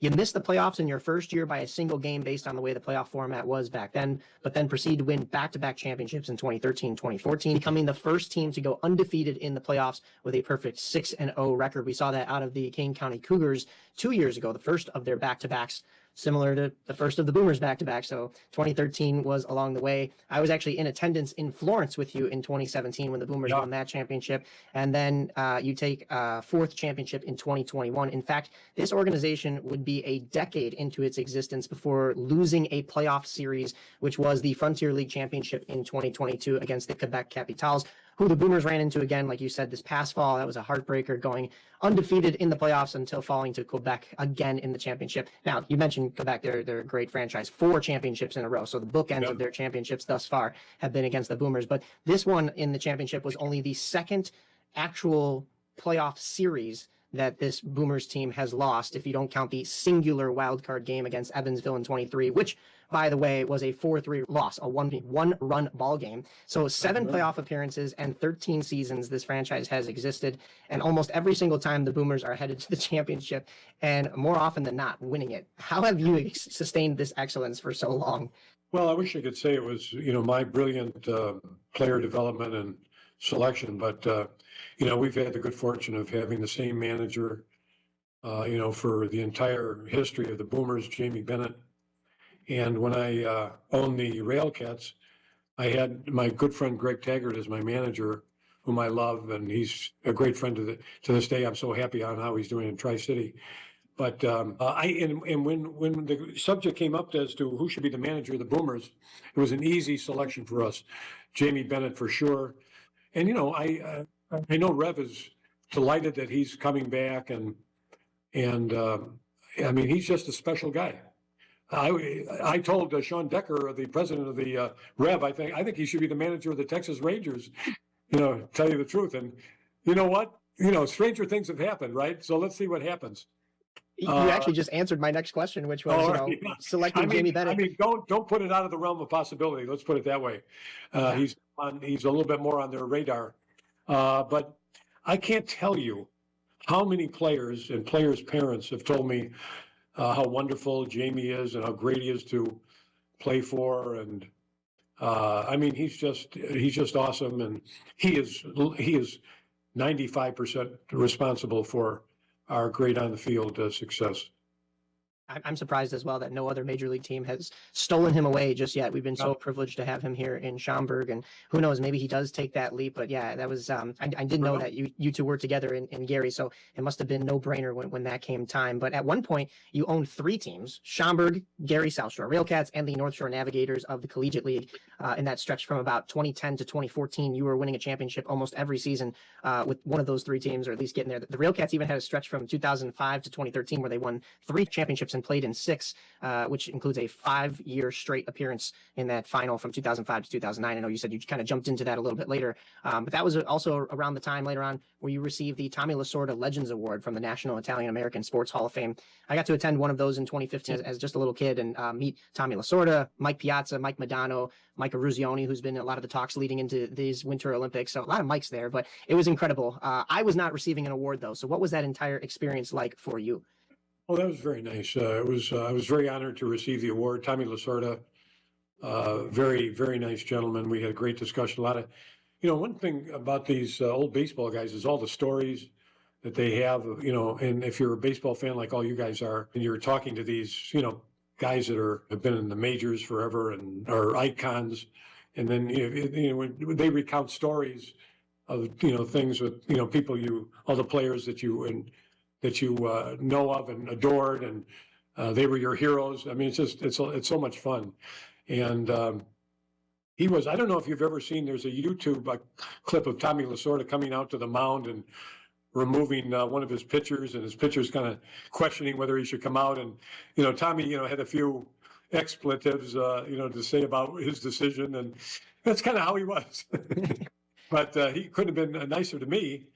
And I remember I made a point to, I'm an Italian citizen, I'm a dual citizen, and I speak a little bit of Italian. So my remarks were prefaced a little bit initially in Italian and translated. So it was great fun. Molto bene. Oh, sì. I only know very little bit. I wonder if I'll let these gentlemen get a chance to jump in. I have I like that logo. Yeah. This is what, when I met Lasorda, he said, to a good Italian. And then I didn't know he was going to be there. So this is just the menu from that evening. That was all it was. But what a time. But one of the many great things about the Italians, the food is always very good. That is true. I just had some of my great Aunt Sabina's cooking not too long ago. So I'm full for today. That'll keep me for the week. That's good. That's good stuff. We appreciate you again joining us. I just we kind of took a trip down memory lane there for a little bit and talked about the accomplishments and anything. I just didn't know if, obviously we covered the team as a fan, as an organization. I didn't know if you could maybe give us a little bit of insight if there was going to be like any changes or, anything we should expect down the road from Rev Entertainment. Obviously they took over for the Cougars last year. We didn't see a lot of differences from, personnel, players, staff, everything like that. I just didn't know if there was any like, okay, you can't touch the snack bar on the third base side. We've got a superstition involved or anything along that. That's a great question. I don't think you're going to see any major changes. Certainly not initially. They're very happy with the staff and the organization and so forth. I think that long term it'll be a positive thing for the franchise as a whole that will not in any way, certainly not negatively impact the fans or the sponsors.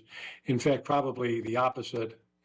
I think that I'm a trial lawyer by day, and so I had zero reliance on baseball franchises to support our family or provide income, even though they were cash flow positive and so forth. All the money we made, we just put right back into the franchise, buying kids' own scoreboards and, capital improvements, et cetera, hiring good people. So I think that, not in a bad way, but I think that Rev and, a more sophisticated business systems environment will employ a more discipline with regards to, expenses and they will leverage their ownerships with the King County Cougars and the Long Island Ducks and other sport in terms of buying power. It just, whereas I only cared about, is Coop going to come up and visit my grandkids? Is my wine cold in the wine fridge? That was my main priority, not, where we at bottom line on sales this week. We weren't, we were diligent about it, but we pretty well let Mike Larson and his staff, do their thing. Didn't micromanage. Mike's a great guy and does a great job there. Just kind of a simple one, like what will you miss most about being an owner? And then kind of the flip side, what will you not miss about being an owner for the Boomers? Oh, that's a good question too, Nick. Well, first of all, it's just fun to be the owner. You walk into the ballpark, everybody's, hey, Mr. Salvi, you just, it's a great ego boost, just to be the owner, even if it's not a major league franchise.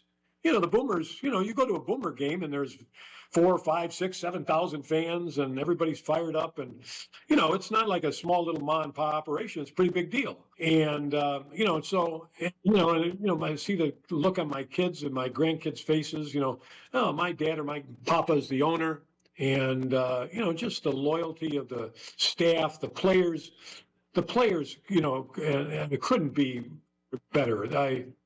I've made relationships with so many of the players over the years. One of my money managers from William Blair is an old Railcat, Tony Cogan, who played in the major leagues with the Kansas City Royals and was just a terrific pitcher for the Railcats, and Stanford graduate, very smart. And, and the families too, meeting them. And the fans are awesome, and the sponsors. And so I'm going to miss all those relationships, just enjoying being the owner. That I'm going to miss. What I won't miss is, it's a business. You got to stay on top of it.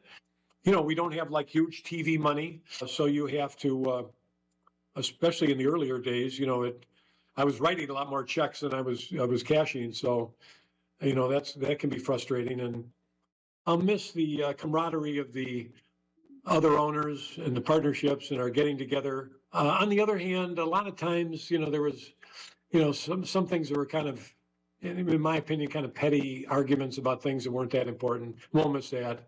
And, my wife and I and our family like to travel a lot, especially during the summer. We have a home in Italy and we spend a lot of time there.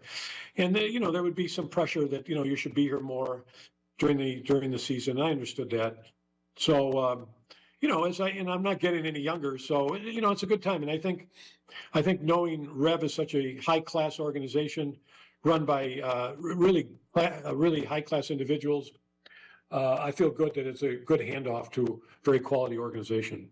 It's really awesome considering, obviously, season ticket holders for independent ball clubs are really loyal fans. So, oh my God, yes. To see an owner like yourself go out there, be a man of the people. It's always really cool. And similar to other loyal fans, are wrestling fans, kind of like myself. You guys always run the promotion of like wrestling nights and stuff like that. I just had a quick one because you had some humongous names over there: Matt Cardona, Rob Van Dam, a lot of former WWE guys. So, any interaction with those guys? Any quick story, or maybe with a wrestling night? Or I tried to stay on their good side. Let's put it that way. I know it's a little bit of theater, but they're pretty big dudes, and so that was always a lot of fun. They were awesome. I can't honestly say it with 100% certainty, Rev's philosophy with regards to that. I would say that if it's in good taste and popular, I think they'll stick, and successful, they'll stick with it. And so I think you'll probably see them back. Awesome. That's great to hear. Did you make sure to work in that you have your own, like you have a golden pass that you're allowed to attend any game that you want to? No. I probably should have, but I just want to be a regular old fan now. And, I won't be able to say, hey, get Coop up here ASAP. They'll tell me he'll come up when he's good and ready. If I have a box, Right. Well, you should. They should know that you've created such a great community here in Schaumburg, really rebranded, like you said, from what it used to be, and created the Boomers, not only like we talked about, as successful as they are on the field, but even off the field. I worked in the concession stands back in high school, and then, like I said, traveled out to Florence when I was out at college to see that championship in 2017. So being able to work at WRMN and, make sure that we cover the Boomers has been kind of a full circle journey. But one of my previous jobs, I was a teller at a bank, and some of your relatives were customers of mine. They explained that there is a house divided when it comes to the crosstown rivalry because of the White Sox and the Cubs. Will that still continue and be the baseball entertainment of the family, or like we were kind of alluding to there, will you still venture out to Schaumburg for some games to kind of meet in the middle with some of the we'll definitely meet in the middle. I'll tell you a cute story. When I shortly after I bought the Railcats, I had the entire family out, and it just so happened that the Gary Air Show they kind of coordinated with the Chicago Air Show. As long as, the Blue Angels and everybody was there, you might as well the next day do the Gary Air Show. And so I had my whole family out, including my siblings and all my nieces and nephews. And so as the Blue Angels and everybody came flying over, they thought I had arranged this for the family reunion at the U.S. Steel Yard. And I didn't really dissuade them. I said, yeah, well, you guys, I love you. And, it's the least I could do, and spare no expense. But no, everyone loves now, or most recently, everyone loved the Boomers. And a lot of our family are White Sox fans, which, as you guys know, is no easy task lately. Yeah. So it's been painful the last several years. But I have to say, one of the things that did help the Boomers was, if you recall, in the COVID years, for 2 years, the White Sox, who, like most of the franchises, had to have a taxi squad ready to go close by, in the event that they lost a number of players due to COVID exposure, and they could have picked anyone. There's a lot of choices in and around the Chicagoland area, and they chose us. And for 2 years, we hosted. So a lot of the players, I don't know about so much now, but a lot of the up and coming prospects for the White Sox that did play for the White Sox or were traded by the White Sox. Now, most recently, we had for 2 years, and they actually built a batting cage and left it at a $75,000 expense, which was nice of them. And is diabetes keeping you from enjoying life's special moments? At US Med, we understand the challenges you face, and we're here to help. With US Med, I can finally manage my diabetes without it managing me. US Med offers a wide range of services to simplify your diabetes care. Personalized care plans, convenient access to cutting-edge diabetes tech, and knowledgeable support. Plus, we'll check your insurance so your diabetes care may be covered at little or no cost to you. With US Med, I feel confident and control of my diabetes. I can finally live my life to the fullest. Don't let diabetes hold you back. Choose US Med and experience better birthdays, better adventures, better anniversaries, and better everything. Call now. US Med. Better service, better care. 800-785-1673. 800-785-1673. 800-785-1673. That's 800-785-1673. There's a price war in the insurance business, and you may be paying too much. Call the Term Lifeline right now and see if you can save 40%. $500,000 plans and up, that's our specialty. Even great smokers' rates. Protect your family today. Call the Term Lifeline right now for a free quote. 866-509-TERM. 866-509-TERM. 866-509-TERM. Do you owe the IRS $10,000 or more in back taxes? Are you being audited or investigated? Has the IRS sent you a letter demanding payment? You may not owe what they claim. Make this free call to the tax doctor now. Let them negotiate with the IRS on your behalf. 800-234-0316. 800-234-0316. That's 800-234-0316. When your car is making a strange noise, no matter what it is, you can't just pretend it's not happening. That's an interesting sound. It's like your mental health. If you're struggling and feeling overwhelmed, it's important to do something about it. It can be as simple as talking to someone in your community, or just taking a deep, calming breath when you need it. Nice. For mental health resources, check out loveyourmindtoday.org. At loveyourmindtoday.org, you'll find information that may help you get through a tough time. Things like tips for dealing with stress, how to navigate difficulties like financial worries, anger, substance use, and more. You can also find real stories of how people navigated their own mental health challenges. Because once you start to address the problem, you can go so much further. Visit loveyourmindtoday.org. That's loveyourmindtoday.org. Brought to you by the Huntsman Mental Health Institute and the Ad Council. Hi, this is Sue with Newman's Corner Pub in Hampshire, Illinois. Are you looking for the perfect hangout spot? Swing by Newman's Corner Pub right at the corner of 72 and State Street in Hampshire. Enjoy fantastic drinks, live music, and a fun crowd that makes every visit special. Test your luck with our hot slots and our Queen of Hearts drawing every Saturday at 3 p.m. Challenge your friends to darts or pool while you're here. Newman's Corner Pub, where every day feels like a weekend. Visit us at Route 72 and State Street in Hampshire. That's Newman's Corner Pub, your new favorite spot. The road ahead can be unpredictable, but with the right partner, you're always moving forward. At Heartland Bank in Hampshire, we're with you. Every mile, every milestone. From savings to small business lending, we offer local decisions and personal service that gets you where you're going. Stop in at 819 Warner Street or call 847-683-4444. Heartland Bank, proud sponsor of America's First Responders Fest.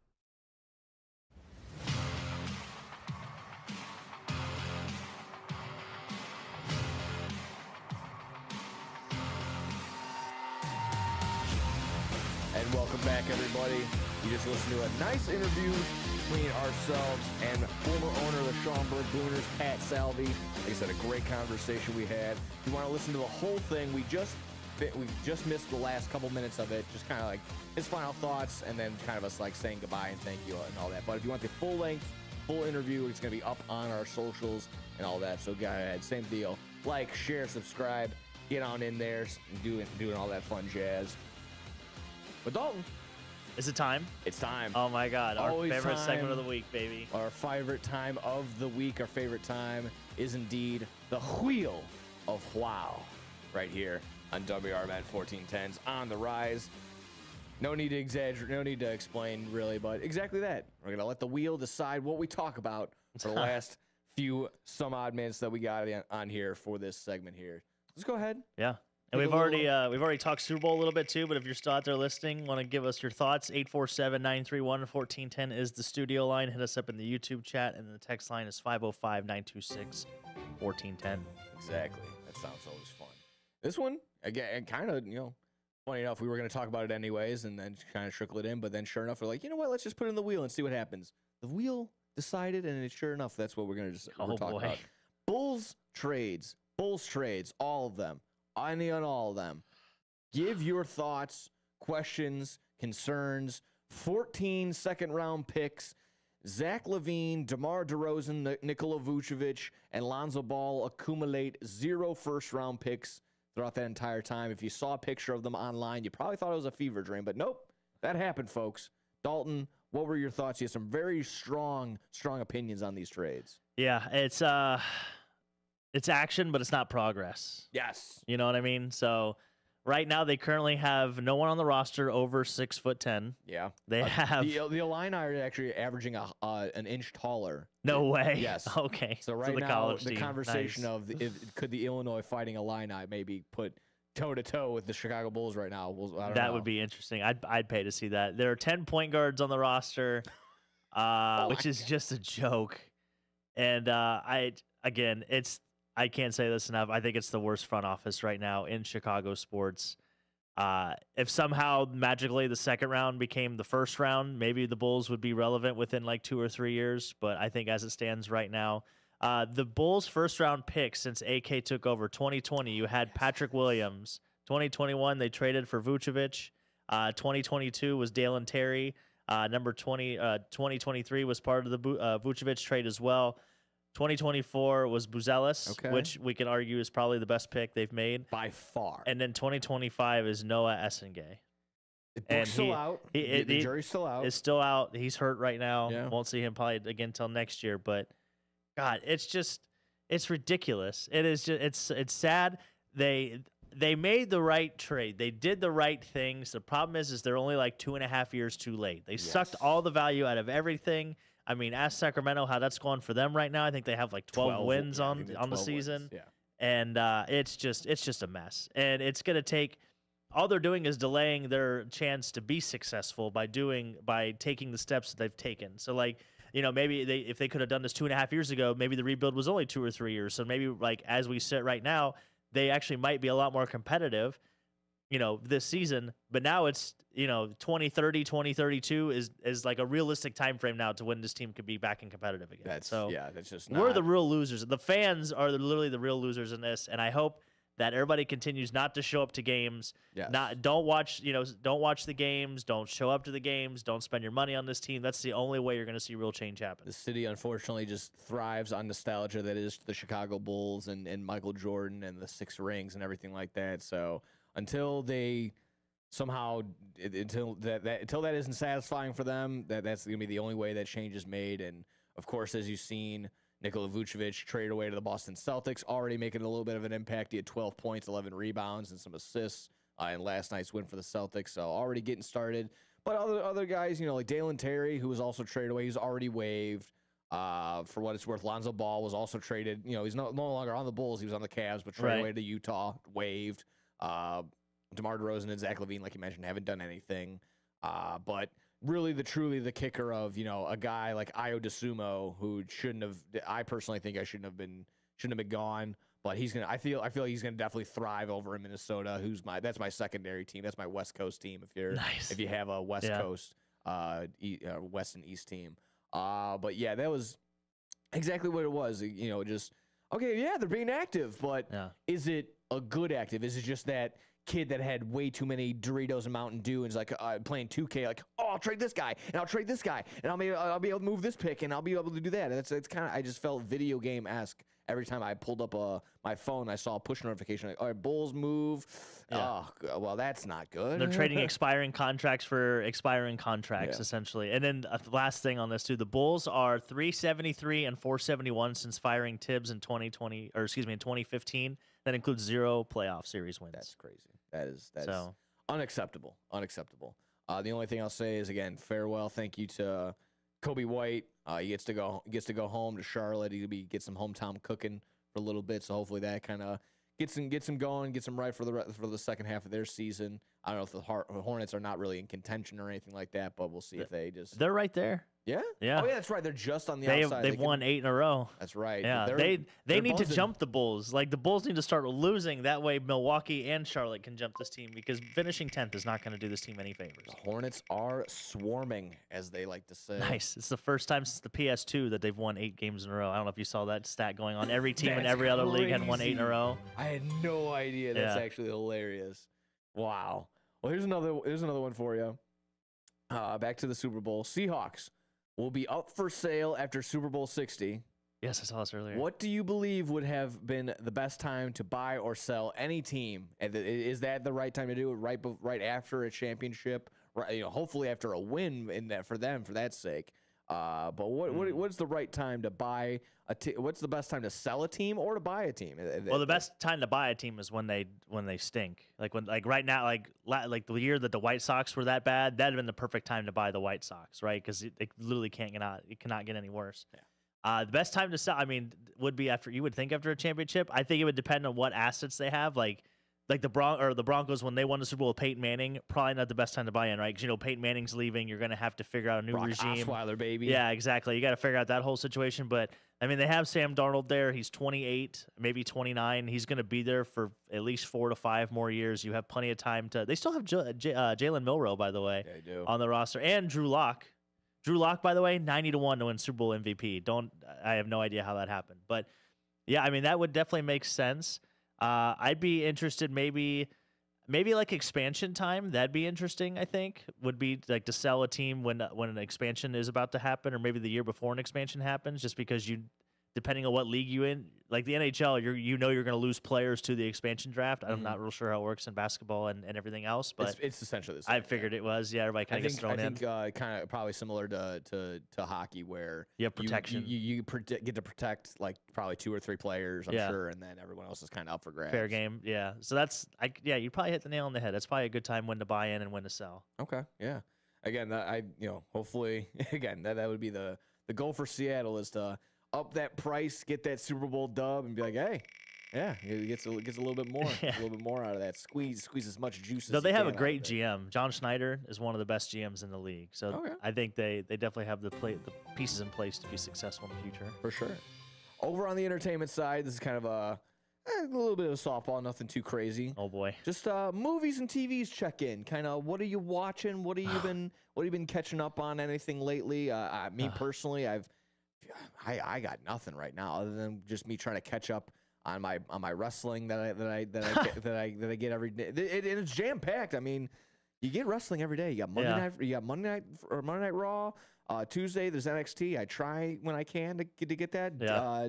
Wednesday you got AEW Dynamite. Thursday now it's TNA on AMC. Wow. That's been awful. But Friday Night SmackDown. Then Saturday Sunday could be a pay-per-view or a PLE. So it's kind of tough to, again, if you're a wrestling fan, you're not only jammed up time-wise, but you're also you're paying a little much too. But how about you on your side? I know you've been trying to do your best to catch up on some Stranger Things. Stranger Things is still going. We're in season 4 of that now. Okay. That new progress. Yeah, we are making progress. The 49ers documentary that came out, I've been hearing a lot of good things about that. I don't know if you've seen. It's on AMC. As well. It's kind of like it's a documentary on the 49ers in like their glory days, like in the 80s. I think they were advertising for it, and I was kind of like halfway paying attention. I'm like, that's pretty cool. One of those things. Yeah, so I've been catching up. I haven't been catching up, but I've been looking forward to watching that. You have to have AMC Plus to watch it, which you gotta literally. Can we talk about that? Plus, oh my god, I couldn't even watch the Royal Rumble because you gotta have ESPN Premium, even though I already pay ESPN so I can watch hockey and stuff like that. It's just insane. But I mean, I'm not a huge TV guy other than watching like live sports and stuff like that. But I'll catch an occasional show. But like Stranger Things, and then probably that's about it right now. Or live sports. Okay. Yeah. Actually, funny enough, in terms of just like fun shows I throw on in the background and just like I watch and pay attention to, but I'm also like most likely doing something in the background. I've been getting into Arrested Development. Oh, nice. Okay, Yeah. I'm a big Seinfeld guy. That's okay. my throw. That's also a go-to. Like that's my throw on in the background show. If I'm home, or if I'm in between, like coming home from a job and then going out to another one, Seinfeld's usually on. Yeah, like, I'll just throw it on just to have it. I'm big Seinfeld guy. Oh yeah. I had a good one. I don't watch it enough to probably have the best answer.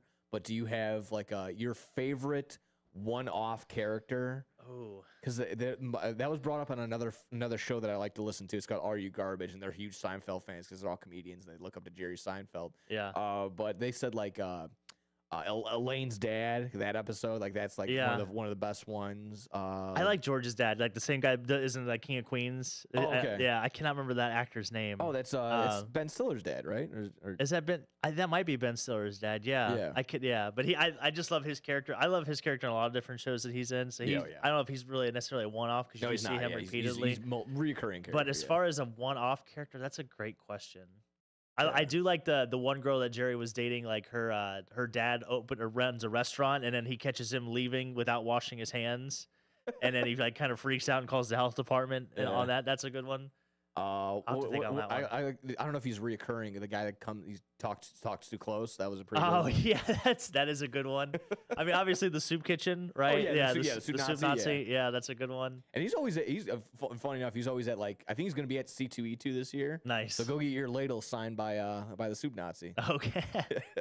Which is always good too. That's that origin of the character is always good when Larry David talks about it. So there you go. We have Kenneth in the chat, by the way. YouTube. Why do the owners of Chicago sports teams take your advice and the advice of every sports talk show in Chicagoland?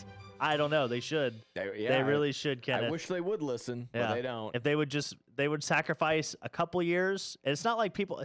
I feel like people are more inept to go to games too and accept a tank when you fully buy into it and sell a vision of like, hey, yeah, we're gonna suck for like 2 years. But, after that, we should have a nice little turnaround. And there's plenty of examples of that, 2-year window. It stinks. It's not fun. But watching those young guys develop can be fun, and people will go watch them, and people will get attached to younger guys like that. Oh, yeah. Well, we spun around. We landed on this one right here, number 9. I won't be – oh, excuse me. Made a whole bunch of noise.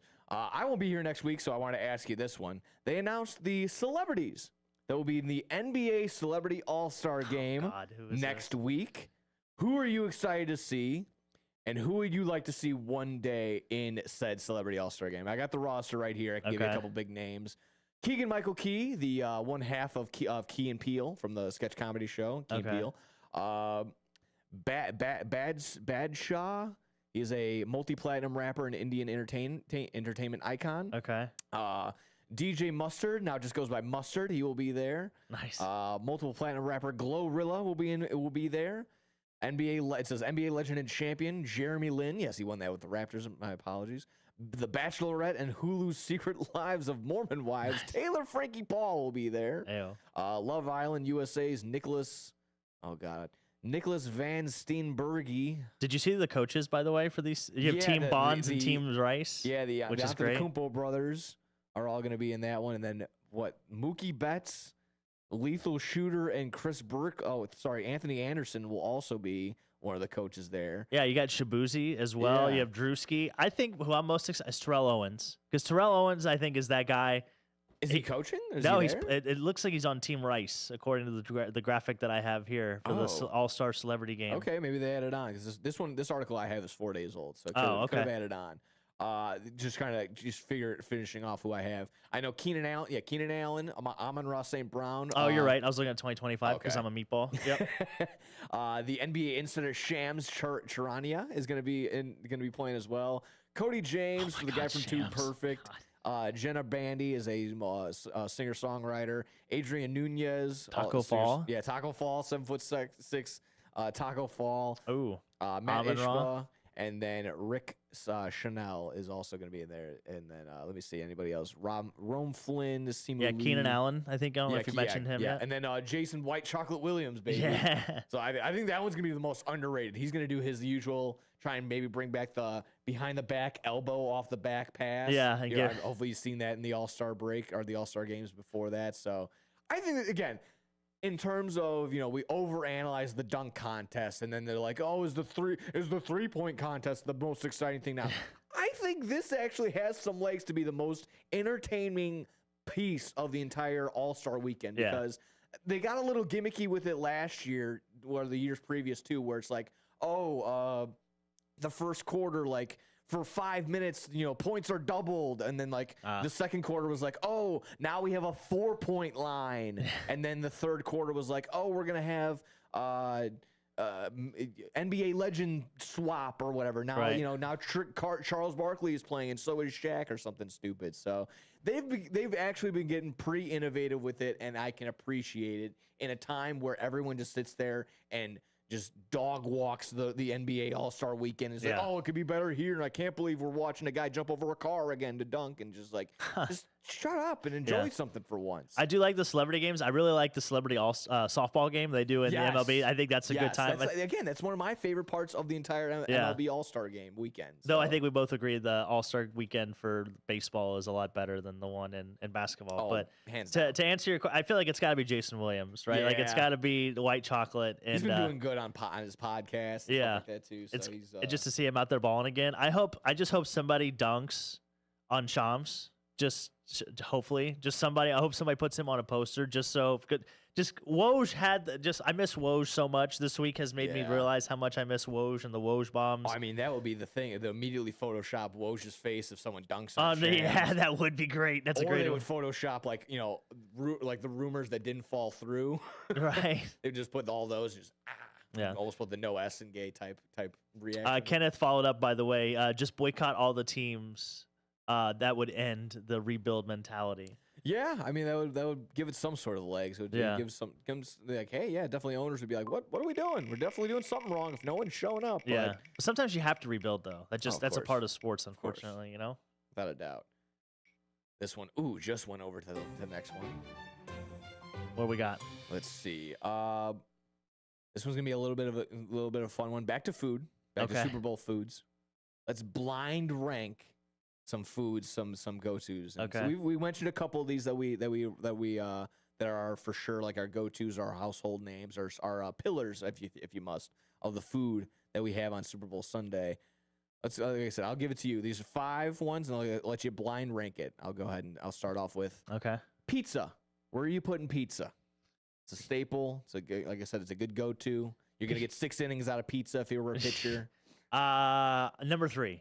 Okay, right in the middle. That's a safe start. And I always feel like when people are blind ranking, that's the go-to. The first one is always dead set right in the middle, no matter what.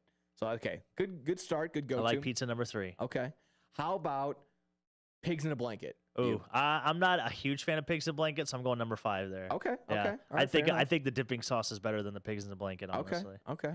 I'll give you back to one that we were mentioning before. Yeah. Buffalo chicken dip.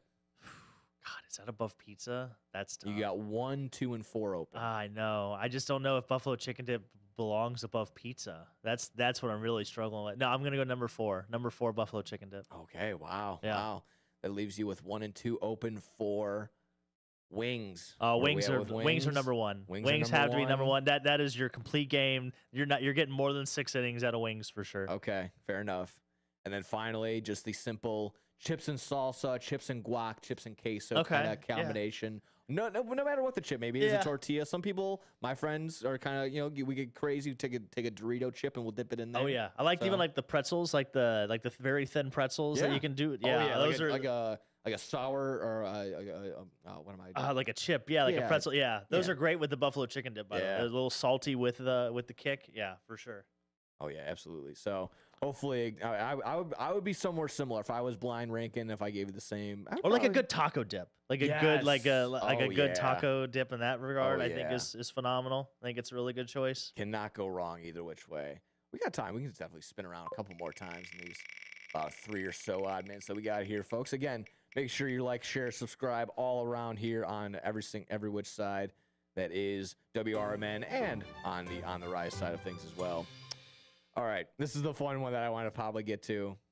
Oh boy. As we know, Bad Bunny is the halftime entertainment this year. Yep. Whether you like it or not, he is multiple platinum time selling artist, international superstar, also part of WWE in any which way. He's a wrestler. Yeah, there you go.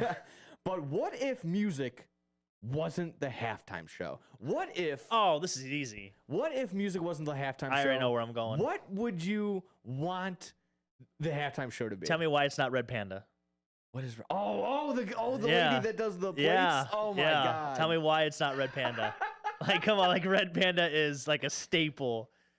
Or the corgi races is fun, but I feel like that gets drawn out a little bit. Corgi or baby races. Yeah, and then they could maybe relieve themselves on the field. You wouldn't want that. You wouldn't want to have somebody picking up droppings or poop from the corgis on the field.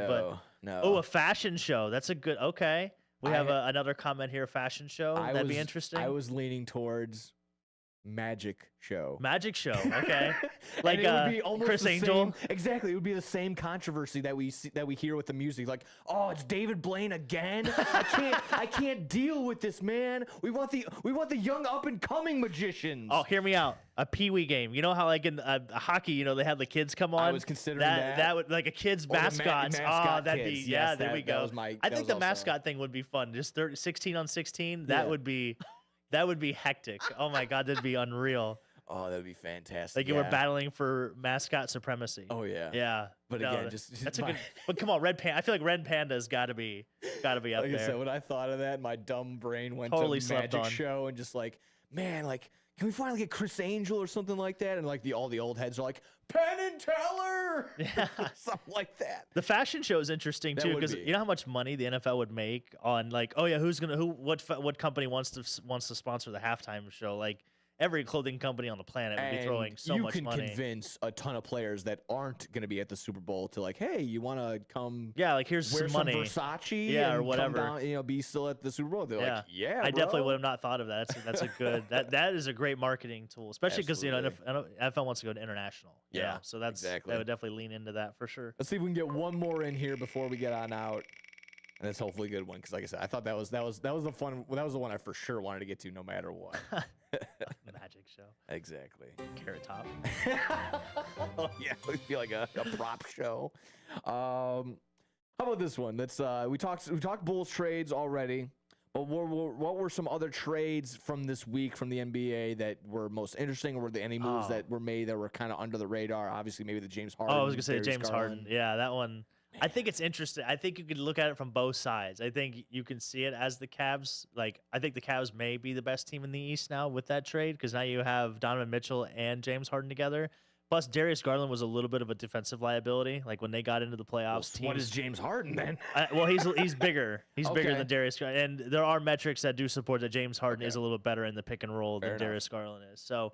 But just from a mentality standpoint, yes, I would totally agree with you. Like, are you sure you want James Harden on your team from that standpoint? Fourth team in 5 years. That boy's got a lot of quit in him, you know? Yeah, I mean, that whole mentality of it and just, exactly. Just, it's tough. It's a tough one. That's where I was at where in terms of most, like, definitely underrated or just, like, definitely the biggest one had to be that one. If I'm a Cavs fan, I don't know. I was on the side of like Darius Garland moving. I'm upset about that one. That's a young piece that could be pretty solid. Well, it's just interesting from the Clippers standpoint too, because just what is going on at the LA Clippers? Like they have the whole tree situation and money laundering, going on. They have the James Harden ones out. It's just there's a lot of unanswered questions and a lot of speculation surrounding the Clippers right now. Well, hopefully we can answer those questions and more come next week. Again, we'll be recapping anything and everything that was Super Bowl 60, the big game. I have AHL All-Star. We'll have Mike will be in attendance for that next week out in Rockford. So if you're not busy next Tuesday and Wednesday, head on out, check out the festivities. Make sure you're liking, sharing, subscribing on the Rise social medias. WRMN 1410. Take cares. We love yous. Get ready for Around the House every Saturday night from 5 to 7 p.m. on WRMN AM 1410. If you're a home